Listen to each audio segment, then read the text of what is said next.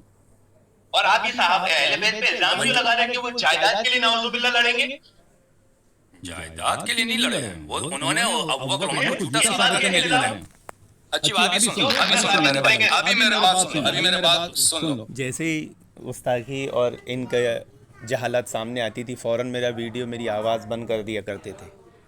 پہلی بات یہ ہے کہ آپ کو یہ حدیث دکھانا چاہیے. عروہ نے بعد میں کہا ہے کہ اس میں فدق کا ذکر بھی نہیں ہے. آپ جو کہہ رہے ہیں نا، جو مال اس کا یہ صدقہ جو ہے امیر المومنین علیہ السلام کے ہاتھ میں تھا، پھر امام حسن علیہ السلام کے ہاتھ میں گیا، پھر فلان کے ہاتھ میں گیا، اس میں فدق کا ذکر نہیں ہے. فدق کے علاوہ رسول پاک صلی اللہ علیہ وسلم کے اور بھی اموال تھے، بہت سارے باغات تھے مدینہ منورہ میں، رسول پاک صلی اللہ علیہ وسلم کی ذاتی پراپرٹی تھے. یہ فدق یہ جو آپ ذکر کر رہے ہیں نا بخاری والی روایت میں، اس میں فدق کا ذکر ہی نہیں ہے. اچھا، پہلی بات میں آپ کے غلط فہمی دور کر لوں میرے بھائی کہ آپ کہہ رہے ہیں میں جھوٹ کہہ رہا ہوں. یہ بخاری میں بھی موجود ہے، مسلم میں بھی موجود ہے، دونوں میں موجود ہے کہ امیر المؤمنین علیہ الصلوۃ والسلام ابو بکر عمر کے زمانے میں فدق کا مطالبہ کرنے عمر کے پاس گئے تھے. یہ کتاب ہے مسلم ابن حجاج قشیری نیشابوری، چھاپ دار الفکر. یہاں پہ کتاب باب حکم الفیع ہے، صفحہ نمبر 885 ہے، حدیث نمبر 4468 ہے. یہاں پہ روایت کافی طویل ہے، اس میں یہی ہے کہ فلما عمر کے قال فلما توفی رسول اللہ صلی اللہ علیہ وآلہ قال ابو بکر انا ولی رسول اللہ صلی اللہ علیہ وآلہ. آپ دیکھیں یہ ہے شیعوں کے مناظر جو میری آواز بند کر کے اپنی سناتے رہتے ہیں. فجئت ما تطلب میراثك من ابن اخيك ويطلب هذا میراثه میراث امرأته من ابيها. جب رسول پاک صلی اللہ علیہ وسلم کی وفات ہوئی ہے تو عباس آپ آئے اپنے بھتیجے کا میراث مانگنے، اور یہ آئے تھے ابو بکر کی خلافت میں اپنے بیوی کا میراث ماننے کے میراث طلب کرنے کے لیے. تو ابو بکر نے کہا قال رسول اللہ صلی اللہ علیہ وآلہ ما نورث ما ترکنا صدقہ. ابو بکر نے کہا یہ حدیث کہ ہماری میراث نہیں ہوتی، جو ہم چھوڑتے ہیں صدقہ ہوتا ہے. فرأیتماہ کاذبا آثما غادرا خائنا. اور اے علی علیہ السلام اور اے عباس، آپ دونوں ابو بکر کو کذاب، غدار، چور اور خائن سمجھتے تھے. اچھا، اور وہ بہت اچھے آدمی تھے. ثم توفی ابو بکر وانا ولی رسول اللہ ولی ابو بکر فرأیتمانی کاذبا آثما غادرا خائنا. اور اب جو ہے میری حکومت ہے تو میں بھی یہی کہتا ہوں کہ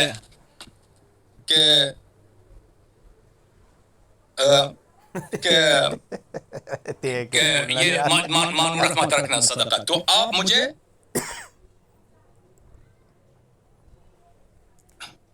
مجھے آپ کاذب، آثم، غادر اور خائن سمجھتے ہیں. اچھا، یہی حدیث بخاری میں بھی موجود ہے اور اللہ آپ کا بھلا کرے مسلم میں بھی موجود ہے. تو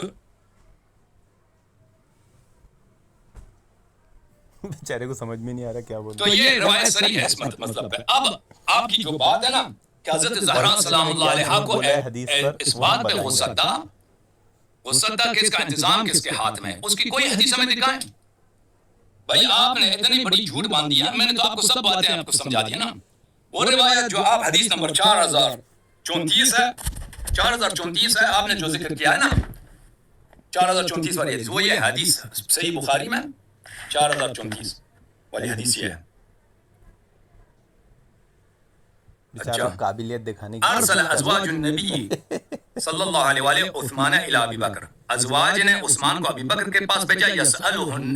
یسألنہ ثمنہن مما افاء اللہ علی رسولہ صلی اللہ علیہ وآلہ. وہ کہتی تھے کہ ہمارا ثمن دے دو، کیونکہ ازواج کو عقار میں سے جائیداد سے ملتا نہیں ہے. ٹھیک ہے نا، ازواج کو، یہ بڑا نکتہ ہے اس حدیث میں، ازواج کو ملتا نہیں ہے. انہوں نے نہیں کہا ہمیں جائیداد میں سے دے دو، باغات میں سے دے دو، باغات کے قیمت میں سے ہمیں دے دو. کیونکہ عورت، ایک شخص اگر مر جاتا ہے اس کی بیوی کو مکان سے حصہ نہیں ملتا، مکان فرزندوں کا حق ہوتا ہے، لیکن بیوی کا حصہ کتنا ہوتا ہے؟ 1/8 بیوی کا حق ہوتا ہے. لیکن اس میں سے یہ نہیں کہ اگر 8 ایکڑ ہیں تو 1 ایکڑ بیوی کو دے دیں، نہیں، اس 1 ایکڑ کی قیمت بیٹوں پہ لازم ہے کہ بیوی کو دے دیں. ٹھیک ہے نا؟ تو انہوں نے بھی کہا تھا کہ ہمارے ثمن دے دو، ہمیں عقار میں سے، جائیداد میں سے، رسول اللہ صلی اللہ علیہ وسلم کی پراپرٹی سے ہمیں دے دو. تو اس کا مطلب یہ ہے کہ ازواج کو بھی نہیں پتا تھا، ازواج کو بھی اس حدیث کا نہیں پتا تھا. تو یہ ایک حدیث ہے، اس کا نقل منفرد ابو بکر، صرف ابو بکر نے کیا، لا نورث ما ترکنا، اور یہ جھوٹی حدیث ہے. سمجھ میں نا؟ حدیث جھوٹی ہے. اگر یہ حدیث سچی ہوتی تو رسول پاک صلی اللہ علیہ وسلم پہ لازم تھا کہ بی بی زہرا سلام اللہ علیہا کو بیان کرتی. نعوذ باللہ، نعوذ باللہ، استغفر اللہ. دیکھیے کتنا بڑا جھوٹ باندھا ہے نبی پر، اور کتنا خطرناک اصول بنایا ہے. یعنی یہ اللہ تعالیٰ کو پابند کر رہا ہے، اللہ تعالیٰ کو بتانا چاہ رہا ہے، اللہ تعالیٰ سے سوال کر رہا ہے، اللہ تعالیٰ کو سکھا رہا ہے کہ کیا کرنا چاہیے تھا، کس کو حدیث بتانا چاہیے تھا، کس پہ وحی کرنا چاہیے تھا، کس کو میراث کا طریقہ بتانا چاہیے تھا. یہ خود ساختہ اصول اپنی لاعلمی جہالت کی بنا پر نبی کو نعوذ باللہ اعتراض کر رہا ہے کہ یہ حدیث ابو صدیق رضی اللہ عنہ کو کیوں بیان فرمائی. کیونکہ خلیفہ ہونے والے وہی تھے. بیان کرتی، بیان نہیں کیا پیغمبر نے. حالانکہ ان دنیا میں کسی کو میراث ہی نہیں ملتی سوائے ازواج کو، اور ازواج کو 1/8 ملے گا، لیکن وہ بھی صرف ثمن سے، قیمت سے. بی بی سلام اللہ علیہ کو تو پوری جائیداد ملنی ہے، کیونکہ اور کوئی وارث ہی نہیں ہے پیغمبر کا. تو کیوں وارثین کو نہیں بتایا؟ ابو بکر کو تو میراث ملنی ہی نہیں ہے، اس کو بتایا. اس کو اگر اس کو ابو بکر کتنا ناسمجھ، کتنا کم علم شخص ہے. اس کو یہ نہیں معلوم کہ ابو صدیق کی بیٹی اللہ کے نبی ان کی بیوی ہے. اور ان کو کیوں بتایا؟ ارے وہ اسی لیے بتایا کہ کہیں یہ نہ ہو کہ بیٹی یہ سمجھ لے کہ بھائی، بیوی یہ سمجھ لے کہ نبی کے میراث میں میرا بھی حصہ ہے. حضرت عمر کی بیٹی بھی اللہ کے نبی کی بیوی ہے، کہیں وہ بھی ایسا نہ سمجھ لے کہ میراث میں میرا حصہ ہے. اس لیے بتایا. سچا ہے تو بی بی سلام اللہ علیہ کو کیوں غضب آیا؟ آپ کہہ رہے ہیں غضب اس لیے آیا کہ اس میں انتظامیہ کی بات ہے. کہاں پہ؟ اس میں فاطمہ زہرا سلام اللہ علیہ کی بات ہی نہیں ہے. اچھا، اس حدیث کی عائشہ کہتی ہے کہ میں نے عورتوں سے کہا، فَكُنْتُ أَنَا أَرُدُّهُنَّ. عائشہ کہتے ہیں میں نے عورتوں کو ڈانٹا ہے. فَقُلْتُ لَهُنَّ أَلَا تَتَّقِينَ اللَّهَ، کیا تم اللہ سے نہیں ڈرتی؟ أَلَمْ تَعْلَمْنَ أَنَّ اللَّهَ كَانَ يَقُولُ لَا نُورَثُ مَا تَرَكْنَا صَدَقَةً يُرِيدُ بِذَلِكَ نَفْسَهُ، کہ تم کیا نہیں ڈرتے اللہ سے؟ کیا پیغمبر نے فرمایا ہماری صدقہ نہیں ہوتی؟ اگر پیغمبر نے فرمایا کہ ہماری صدقہ نہیں ہوتی تو ازواج کو کیا حرام کرنے کا خواہش ہے کہ وہ میراث طلب کر رہے ہیں؟ نہیں، ازواج کو پتہ ہی نہیں اس حدیث کا. واضح بات ہے، تبھی انہوں نے میراث کا مطالبہ کیا. انما یاکل آل محمد فی هذا المال فانتهى ازواج النبی صلی اللہ علیہ وآلہ الى ما اخبرتهن. تو پھر وہ جو ہے انہوں نے اسٹاپ کیا، ازواج نے پھر مطالبہ نہیں کیا. فكانت هذه الصدقه بيد علي منعها علي عباسا فغلبه عليها. یہ صدقہ علی علیہ، کس صدقے کی بات ہو رہی ہے؟ اس میں فدق کا ذکر ہی نہیں ہے. نبی صلی اللہ علیہ وسلم اس طرح نہیں تھا کہ صرف فدق ان کے پاس تھا. بہت سارے اموال تھے مدینے میں، عوالی کے مقام پہ باغات تھے. بنو النذیر کے قبائل جن کا اجلاء کیا تھا پیغمبر نے، سب ان کے جائیداد پیغمبر صلی اللہ علیہ وسلم کو ملے تھے. ان کے بہت یہودیوں کے بہت سارے اموال تھے جو پیغمبر صلی اللہ علیہ وسلم کو اللہ نے عطا کیا تھا. اچھا، یہ صدقہ علی علیہ السلام کے پاس تھا، علی علیہ السلام نے عباس کو نہیں دیا. ثم كان بيد حسن ابن علي، پھر حسن ابن علی علیہ السلام کے ہاتھ میں تھا. ثم بيد حسین، پھر ابن علی، پھر امام حسین علیہ السلام کے، پھر امام زین العابدین علیہ السلام، پھر حسن ابن حسن الى آخری. تو اس میں فدق کا کہاں ذکر ہے؟ اور اس میں کہاں ذکر ہے کہ حضرت زہرا سلام اللہ علیہا انتظام کس کے ہاتھ میں؟ اس پہ ان کو غصہ آیا. کیوں جھوٹ کہہ رہے ہو؟ صریح لفظ ہے بخاری کا کہ حضرت زہرا سلام اللہ علیہا کو غضب ابو بکر کے غصب پہ اور ابو بکر کی افتراء پہ آیا کہ ابو بکر نے جھوٹ بولا ہے، لا نورث ما ترکنا صدقہ. جو ہی انہوں نے سنا کہ ابو بکر نے کہا لا نورث ما ترکنا صدقہ، بی بی کو غضب آیا. پھر ابو بکر سے انہوں نے بات نہیں فرمائی ہے. سیدہ نساء اہل الجنہ، یہ شخص جھوٹ کہہ رہا ہے پیغمبر صلی اللہ علیہ وسلم. آپ کہہ رہے ہیں کہ اب بی بی سلام اللہ علیہا کو اس لیے غضب آیا ہے کہ وہاں پر کیا تھا؟ وہاں پر انتظامیہ کسی شخص کے ہاتھ میں تھا. وہ حدیث دکھاؤ ہمیں، کیوں جھوٹ بولتے ہو؟ دکھاؤ وہ حدیث، دکھاؤ وہ روایت. جی سر، دکھاؤ روایت. ہاں جی، آپ نے جو حدیث صحیح مسلم کی پڑھی اس میں آپ نے کافی ڈنڈی ماری اور آپ کی کلائی اسی حدیث سے کھل گئی. ایک طرف جب میں نے یہ حدیث پیش کی آپ کو کہ حضرت علی، حضرت حسن، حضرت حسین کے ہاتھ میں ہی باغ فدق کا مسئلہ رہا، تو تو آپ بولتے ہیں اس میں باغ فتح کا تذکرہ کدھر ہے؟ تو صحیح مسلم کی جو روایت آپ نے پیش کی اور جو مسئلہ وہ لے کر آئے تھے، اور اس میں حضرت عباس رضی اللہ عنہ نے جو کہا تھا کہ 4 الفاظ حضرت علی کے تعلق سے استعمال کیے کہ خائن، کذاب، غدار، جھوٹے سے میرا فیصلہ کرائیے، آپ نے بڑی چالاکی مکاری سے حضرت ابوبکر صدیق پہ فٹ کر دیا. کیا مسئلہ ہوا تھا؟ جو مسئلہ یہ ہوا تھا کہ جو ذمہ داری حضرت عمر نے باغ فتح کی حضرت عباس اور حضرت علی دونوں کو دی تھی، حضرت علی نے پورے اختیارات اپنے پاس رکھ لیے، حضرت عباس کو اختیارات سے محروم کر دیے، جس پر حضرت عباس کو شدید غصہ آیا اور انہوں نے 4 جملے ادا کیے جو صحیح مسلم کے ہیں، خائن، کذاب، دھوکے باز، غدار سے ایسے کچھ الفاظ ہے 4، اور اس سے میرا فیصلہ کرائیے. تو مسئلہ باغ فتح مانگنے کا نہیں تھا، باغ فتح کے انتظام دے دیا گیا تھا جس کو حضرت علی نے اپنے پاس رکھ لیے تھے. حضرت عباس کو کچھ نہیں دیا، اس کی شکایت لے کر آئے تھے، باغ فتح کا مطالبہ لے کر نہیں آئے تھے، بلکہ اس کے انتظام میں جو گڑبڑ ہو رہی تھی وہ شکایت لے کر آئے تھے. بھائی وہ حدیث دکھاؤ، وہ حدیث ہمیں دکھاؤ، تم ایسے نہ بولا کرو نا. وہ حدیث ہمیں دکھاؤ کہ حضرت زہرا سلام اللہ علیہا کو اس بات پہ غضب تھا کہ انتظامیہ کس کے ہاتھ میں ہے، وہ حدیث ہمیں دکھاؤ. ارے ہمارا تو ایمان یقین ہے کہ جب ان کے سامنے حدیث رسول بیان کی گئی ہے تو وہ اس پر ایمان لائے گی. جھوٹی حدیث پہ ایمان نہیں لائیں گے. جھوٹی جب حدیث بیان کیا تو ان کو غضب آیا ہے، جب حدیث بیان کیا تو ان کو غضب آیا، غصہ آیا. یہ نہ صحیح بخاری ہے کہ یہ حدیث ابو ہریرہ رضی اللہ عنہ سے بھی ہے.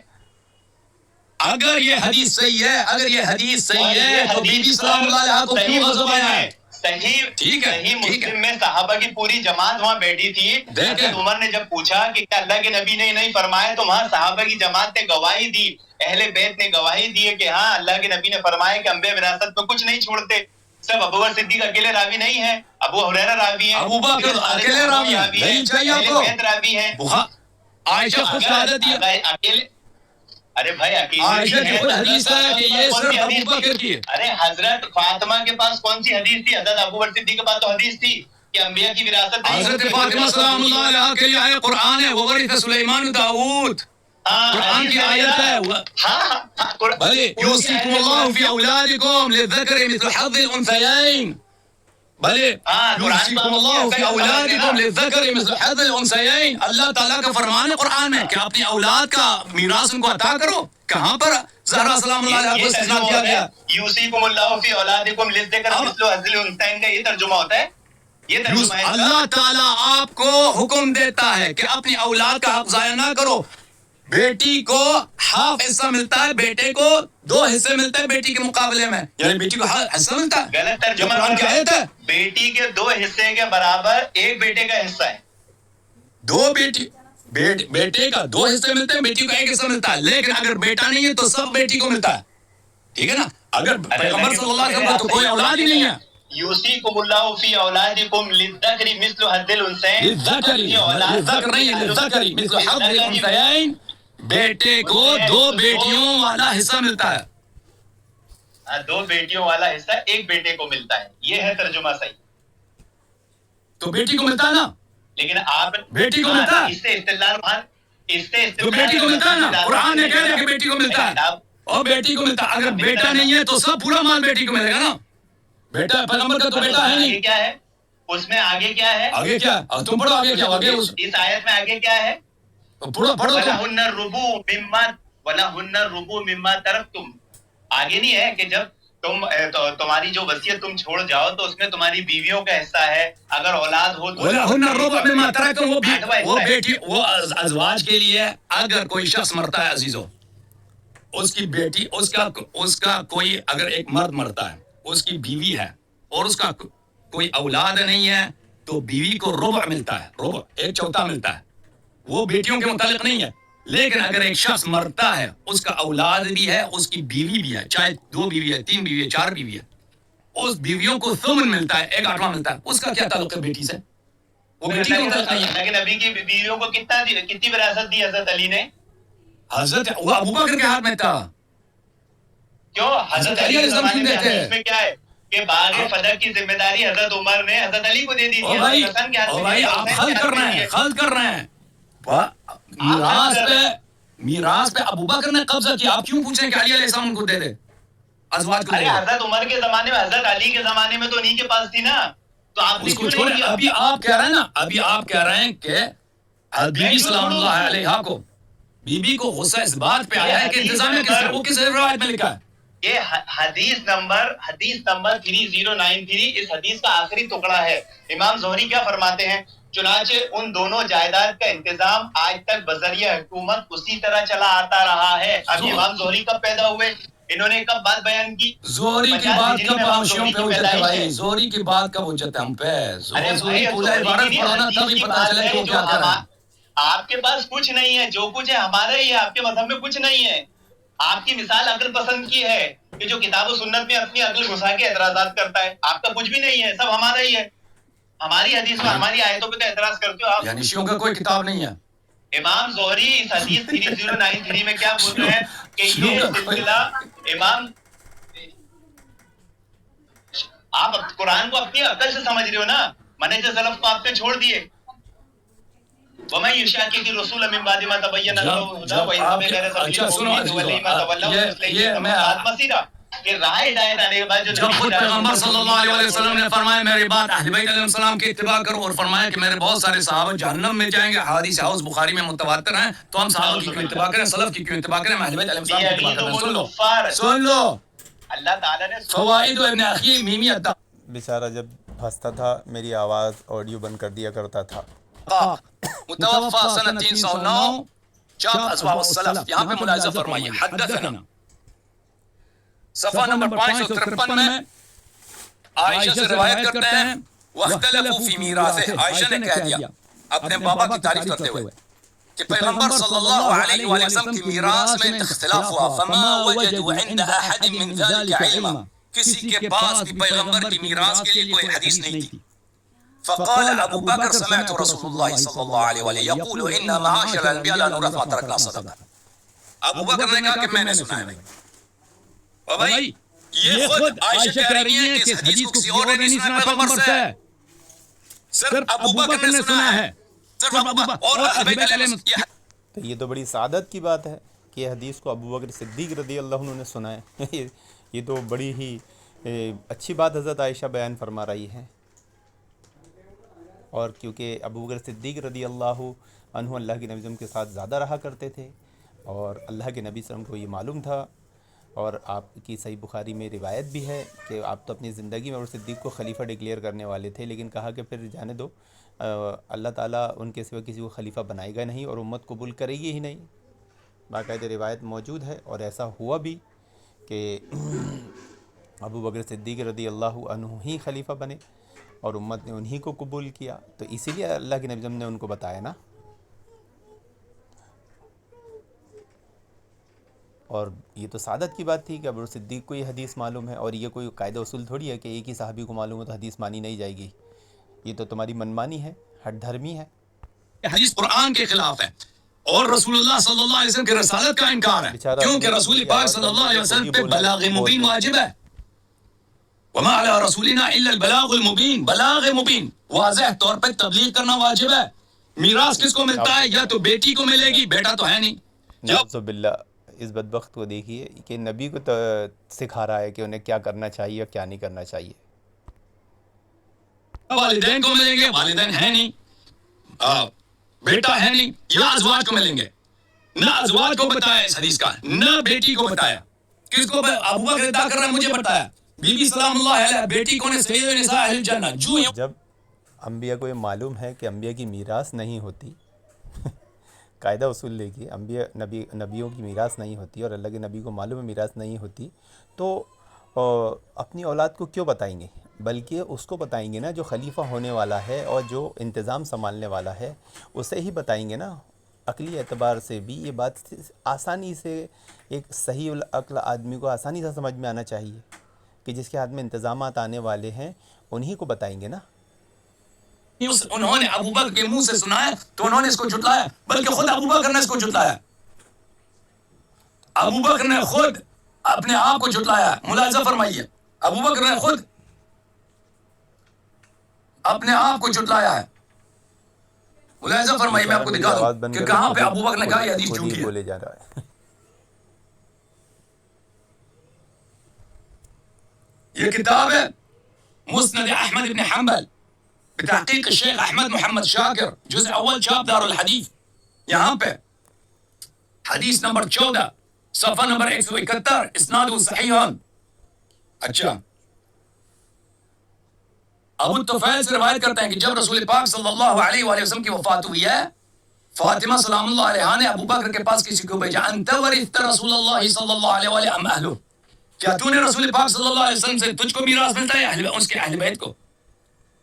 فقال لا بل اہلہ، ابو بکر نے خود کہا کہ اس کے اہل بیت کو میراث ملتا ہے.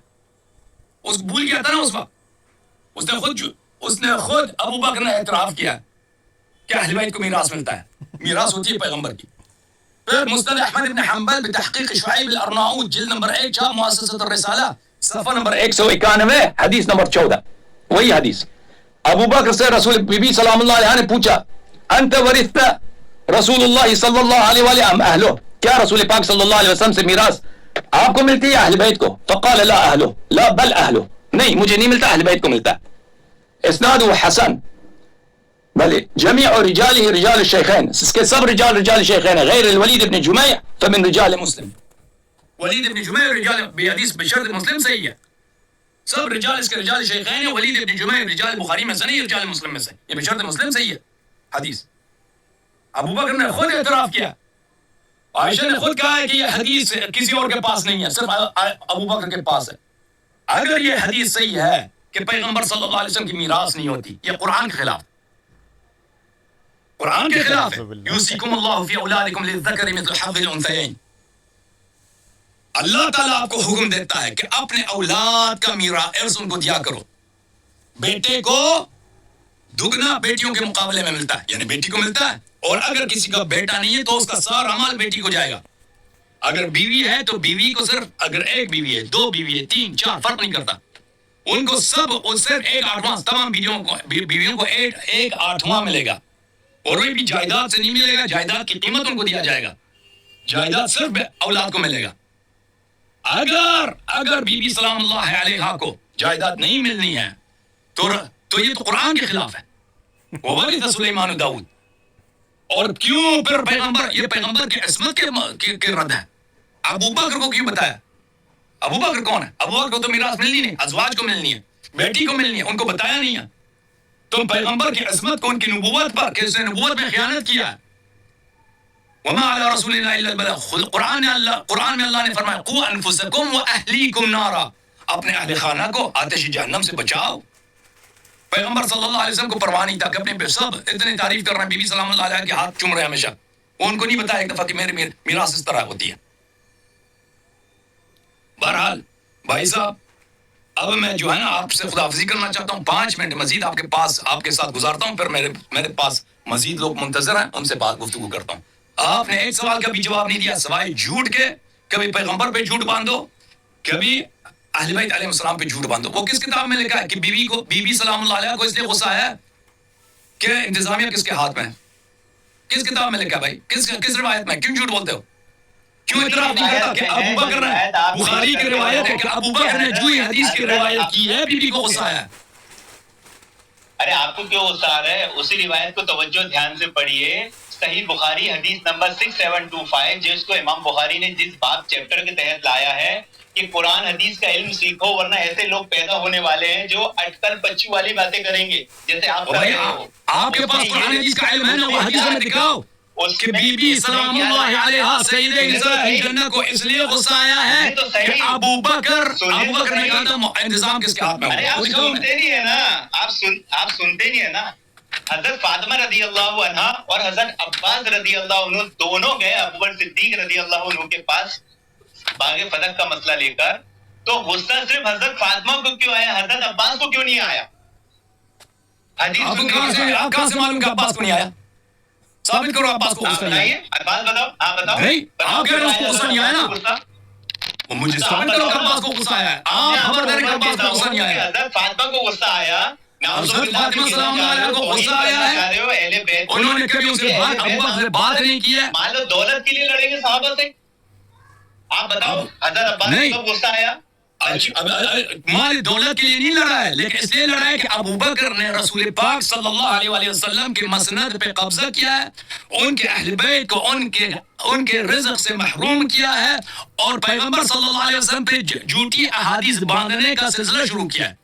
جو ہی اس نے حدیث قرار کیا بی بی سلام اللہ علیہ کو غصہ آیا. حضرت علی نے حضرت عمر کے سامنے جو اللہ کی قسم سن کر گواہی دی بھائی، اللہ کے نبی نے ایسا صوفی فرمایا صاحب، تھا، صوفی تو صاحب، حضرت علی نے آپ جھوٹ سے بولا اتنے تھا. ہم پوچھ رہے ہیں، یا حضرت علی کی توہین. اتنے آپ سے پوچھ رہے ہیں بھائی. سوال یہ ہے کہ آپ کہہ رہے ہیں دیکھیے جیسے پھنستا تھا بیچارہ میری آواز بند کر کے اپنی سنانا شروع کر دیتا تھا. بخاری کی روایت میں 6725 میں بار بار اسے کہہ رہا ہوں کہ جب باغ فتح کا مسئلہ حضرت عباس حضرت فاطمہ دونوں لے کر آئے اور حضرت ابو صدیق نے جب حدیث سنائی کہ انبیاء وراثت میں کچھ نہیں چھوڑتے، جو چھوڑتے ہیں وہ صدقہ ہے، تو یہ بتانا چاہتے شیعہ کہ یہ سن کر حضرت فاطمہ کو غصہ آیا کہ جھوٹی حدیث بیان کی. کس نے؟ ابو صدیق نے. تو وہاں تو حضرت عباس بھی موجود تھے نبی کے چچا، انہیں غصہ کیوں نہیں آیا؟ اب یہ پھنس گیا تھا، بہت بری طرح پھنس گیا تھا. اب یہ بیچارہ بولتا ہے غصہ نہیں آیا تم بتاؤ. اور ہم کیوں بتائے بھائی؟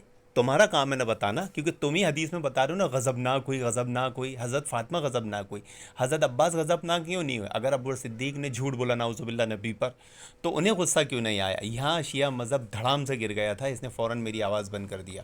کہ بی بی سلام اللہ علیہ کو اس لیے غصہ آیا ہے کہ فدق کا انتظام کسی غیر شخص کے پاس ہے، صحیح آدمی کے پاس نہیں. وہ حدیث ہمیں دکھاؤ، وہ حدیث ہمیں دکھاؤ نا. یہ بیچارہ کتاب و سنت کو اسی طریقے سے سمجھنا چاہتا ہے جیسے یہودی سمجھتے تھے کہ ہر بات صراحت کے ساتھ ہو. کچھ بات حدیث میں ہر بات صراحت وضاحت کے ساتھ نہیں ہوتی، کچھ معنوی حدیث بھی ہوتی ہے، معنوی بھی ہوتی ہے. اب یہاں پر معنی لیا جاتا ہے، معنی لیا جائے گا کہ جب یہ حدیث اللہ کے نبی صلی اللہ علیہ وسلم کی سنائی ابو صدیق نے تو انہیں اس بات پر غم ہوا، افسوس ہوا، غصہ آیا کہ یہ حدیث مجھے کیوں نہیں پتہ. اس بات پہ غصہ نہیں آیا کہ انبیاء کی وراثت مجھے نہیں دے رہے ہیں تو میں ناراض ہو جاؤں گی، نعوذ باللہ. یہ اہل بیت کی توہین ہے، یہ حضرت فاطمہ کی توہین ہے، یہ انبیاء کی توہین ہے. اور یہ شیعہ مذہب تو ہے ہی توہین کرنے کے لیے بنا، اس کا نام ہی توہین مذہب رکھنا چاہیے. تو یہاں پر مسئلہ معنوی ہے کہ جب انہوں نے حدیث سنائی وہ خاموش ہو کر چلی گئی، اور ہمیشہ اس مسئلے میں خاموشی رہی، 6 مہینہ حیات رہی. کبھی بھی حدیث رسول کے خلاف آپ نے زبان کھولنے کی کوشش نہیں کی. چلو حضرت ابو بکر صدیق کے سامنے انہوں نے بات نہیں بولی کہ ابو بکر صدیق نے جھوٹ بولا حدیث رسول کا نام لے کر، تو بعد میں تو یہ بات بیان کر سکتی تھی نا. حضرت علی کو یہ بات بیان کر سکتی تھی نا، حضرت عباس کو یہ بات بیان کر سکتے تھے، عباس بیان کر سکتے تھے، حضرت علی بیان کر سکتے تھے کہ حضرت ابو بکر صدیق نے جھوٹ بولا. لیکن نہیں.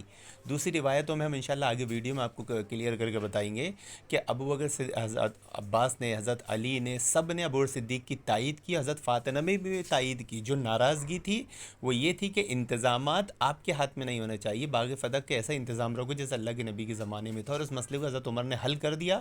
اپنی دور خلافت میں باغ فدق کی ذمہ داری حضرت عباس حضرت علی کو دے دی، اور دونوں نے اس کی ذمہ داری سنبھالی. اور پھر یہ سلسلہ ہمیشہ ایسے ہی چلتا رہا. حضرت حسن کے پاس آیا، حضرت حسین کے پاس آیا، حضرت حسین کے بچوں کے پاس آیا. یہ ظالم شیعہ یہ بولتے ہیں کہ باغ فدق کی ذمہ داری ابو صدیق نے رکھ کے غضب کر لیا، نعوذ باللہ. تو یہ بولنا چاہ رہے ہیں کہ اہل بیت بھی نعوذ باللہ غضب کرنے والے تھے، کیونکہ جب حضرت علی کے پاس آیا تو انہوں نے اپنی نبی کی وراثت نہیں بانٹی. جب حضرت حسن کے پاس آئے وراثت نہیں بانٹی. جب حضرت حسین کے پاس آئے وراثت نہیں بانٹی. حضرت حسین کے بچوں کے پاس آئے وراثت نہیں بانٹی. حدیث نمبر 303430313033 میں وہاں پورا مسئلہ وضاحت کے ساتھ تذکرہ ہے. تو گویا یہ شیعہ اپنی کم علمی میں، اپنی جہالت میں اہل بیت کو متون کر رہا ہے، اہل بیت کو قابض، اہل بیت کو وہ جو اتنے الزام ابو صدیق پہ لگا رہا ہے نعوذ باللہ، وہ معنوی طور پر سارے الزام اہل بیت پر لگا رہا ہے. تو جو مسئلہ تھا، جو ناراضگی تھی، وہ مسئلہ حل ہو گیا تھا. حضرت عمر نے حل کر دیے تھے. یہ معنوی حدیث ہے، لیکن یہ ٹھہرے یہودی، یہ ٹھہرے ہر چیز میں صراحت کے ساتھ دکھاؤ. جیسے سورہ بقرہ میں اللہ تعالیٰ نے گائے ذبح کرنے کا حکم دیا، تو وہ گائے کیسی ہونا چاہیے، کیسی دکھنا چاہیے، ان کا یہ حال ہے. کتاب و سنت کی بات کو سمجھنے کے لیے اللہ رب العالمین سے دعا کہ اللہ رب العالمین ہمیں کتاب و سنت کو منہج سلف سے سیکھنے سمجھنے کی توفیق عطا فرمائے. اور انشاءاللہ ہم اس